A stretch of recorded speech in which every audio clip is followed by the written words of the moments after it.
Welcome to Fertility Friendly Food. I'm your host, Stefanie, accredited practicing dietitian and nutritionist and director of The Dietologist, an Australian-based practice focused on optimizing fertility through nutrition. This podcast will bring you snack-sized episodes for you to learn, grow, and be inspired by the latest research, facts, and practical lifestyle tips about eating well for optimal fertility, helping you cut through the confusion and myths to take back some of the control on your fertility journey, one bite at a time.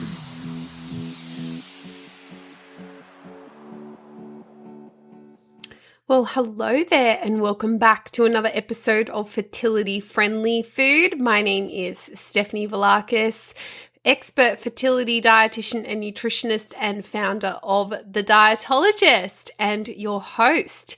So in this episode, I am going to be covering one of the most frequently asked questions in my Instagram DMs, all about prenatal supplements. What's the best one and why do you even need them in the first place? So I'm not going to delay because I like to keep these episodes nice and bite-sized for you. So let's get into it. So now, before I get into the meaty part of today's podcast, I do want to let you know that this podcast is for general information purposes only and should not replace individual medical or health advice. Please speak to your healthcare provider before starting changing prenatal supplements. It is important that this is discussed with your healthcare team.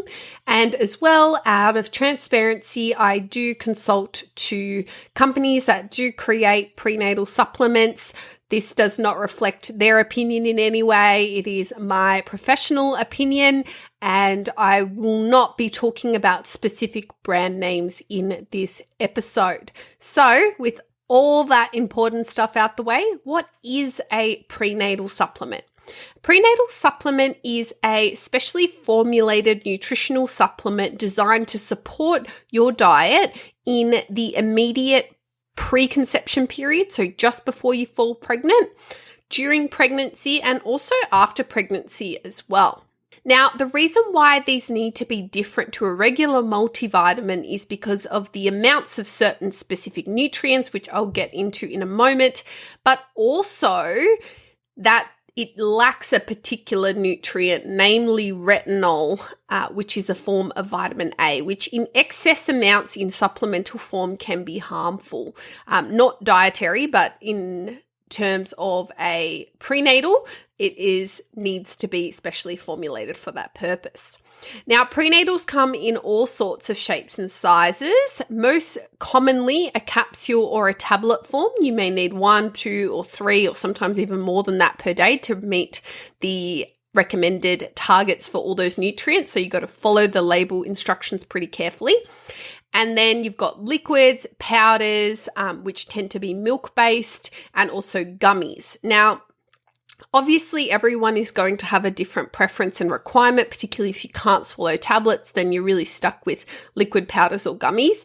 But in general, I do recommend most of the time capsules and tablets over the other 3, just because of how they're comprised and how much you need to take, and also minimizing any extra sugars and so on. But there are some decent ones within each of those categories as well, so important to consider. It is important to know you can't expect a prenatal supplement to do everything for you. It is there to fill in the gaps for you that are from your diet to bridge them to what they're meant to be. So that's really important to maintain your optimal preconception, fertility-friendly diet in that 3-month window and prior to, and do your best throughout pregnancy as well. And if you need more support with that, that's what preconception, fertility, and pregnancy dietitians like myself and the team here at The Dietologist are here for.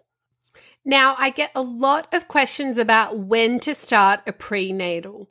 So it is best to start a prenatal a minimum of 3 months prior to trying to conceive, as this is what is likely to affect the egg that will be ovulated in roughly 3 months' time and hopefully become your future baby. Now, this goes for whether you're trying to conceive using fertility treatments like IUI or IVF or ovulation induction, or if you're trying to conceive the quote-unquote old-fashioned way.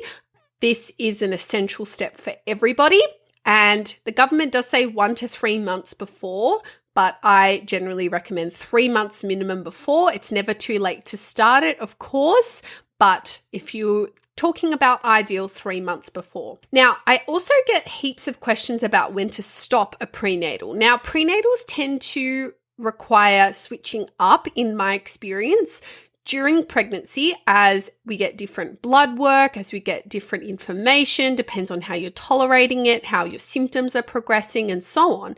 So you may need adjustments to your regime throughout pregnancy, particularly at the start of 2nd and 3rd trimesters, and you may also need some adjustments postnatally as well.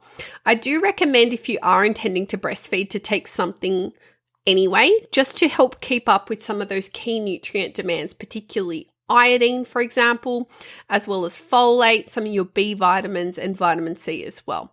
Now, a well-balanced diet can help with these, but in general, most people aren't getting enough iodine, which we talked a lot about in our thyroid health episode with Leah. So check back with that episode if you're unsure. Stop your prenatal once you're done with breastfeeding is generally my answer. And if you're not breastfeeding, you can stop it soon after you deliver, within about 6 weeks. So why on earth do you need a prenatal anyway? The main reason why is there is a cost-benefit ratio or analysis here to think about. So the cost of taking a prenatal, sure, there's a financial cost and a bit of a mental burden of taking one, but the benefits are that we are ensuring that you are 100% meeting your key nutrient requirements for early pregnancy in particular. Particularly when you don't know you could be pregnant, this is most critical, as this is where a lot of critical development is happening for your baby and you may not even know you're pregnant yet. So the neural tube, for example, really rapidly develops and closes within the first early weeks of pregnancy, where a lot of people do miss potentially even finding out they are pregnant. So having enough folate is crucial in this time window. And so taking a prenatal allows us to fill in this gap and ensure that we're not taking any risks in this department at all. Another reason is a prenatal can help build up a few of your nutrient stores to support you during pregnancy, and this is important to be guided by your blood work results. For more information on that, head back to my episode on preconception blood work essentials. But for example, correcting key levels like vitamin D and iron, for example, are so important to support you during pregnancy, and not just to have a healthy pregnancy, but to have a well-feeling pregnancy. So that is another important factor as well. And yes, you do need one. Everybody needs one prior to conceiving, during pregnancy and beyond, irrespective of perfect blood work or a clean, quote unquote, clean medical history. You still need one. It's about risk reduction and cost benefit ratios. Yeah. Okay, so what are the key things that you might find in a prenatal? Now, everything is going to be different. Every brand will have different ingredients, different amounts. This is part of the prenatal debacle that many women that I see struggle with, is there's too much choice and you don't know what is the quote-unquote best option. It's not about what is the best option. It's about what is the best option for you specifically in your circumstances, which I'll get to in a moment. Here are some key ingredients that you could typically find in most prenatals. Folate or folic acid for the prevention of neural tube defects. Iodine to support thyroid function and baby's brain and intellectual development. Vitamin D. Zinc. Iron, particularly because pregnancy demands additional iron in the 2nd and 3rd trimesters. Selenium. B12. Omega-3s, and a range of B vitamins. You might also find other things in there like vitamin C, beta-carotene, a whole bunch of other nutrients in there, and sometimes they're playing supportive roles to some of the key highlight nutrients in there. Now, you don't want everything because some things do interact with each other, but you do want something that ticks a few of these key boxes. Some boxes are going to be more critical than others, and where you sit in terms of the spectrum of amounts or types of each of this nutrient is going to vary based on your individual circumstances. So important to talk to a healthcare provider about this. So why am I always a little bit cagey when I get questions about what brand names can you give me that are really good prenatals? It is simply because if I did that, I would be doing you a huge disservice, because there is no one prenatal supplement formulation that suits everybody. There is no one size fits all.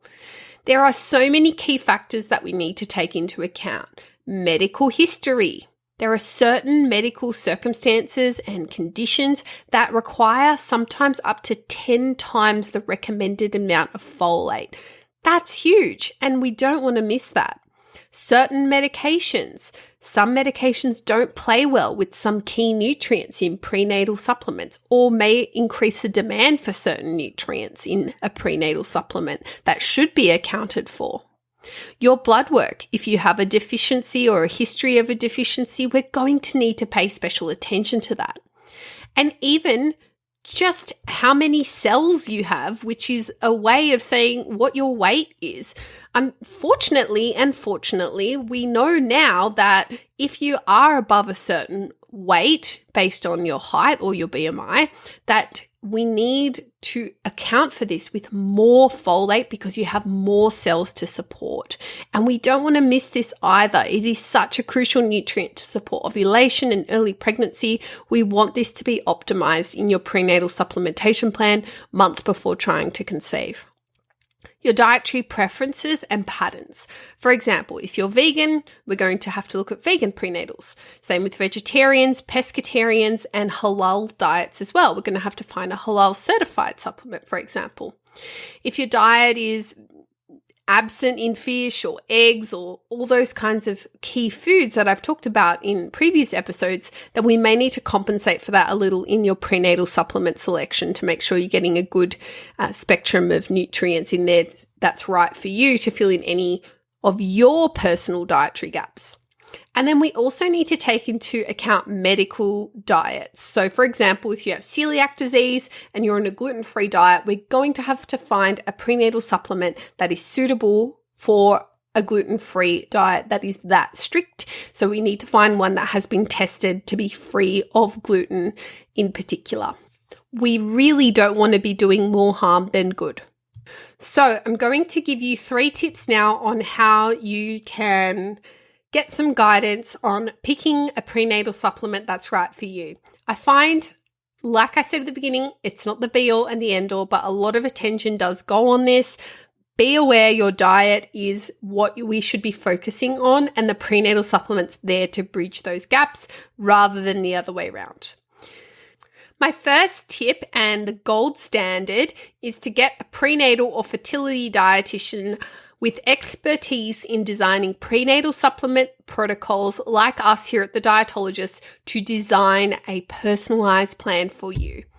We offer an express service. It's just 30 minutes and we will assess those key factors that I mentioned today and design a plan that's right for you. From there, you'll get an insight into what's on the market that is accessible to you wherever you live and what is the best option. And we will give you specific brands and dosages and a take-home digital PDF of exactly what this plan is and what it provides you.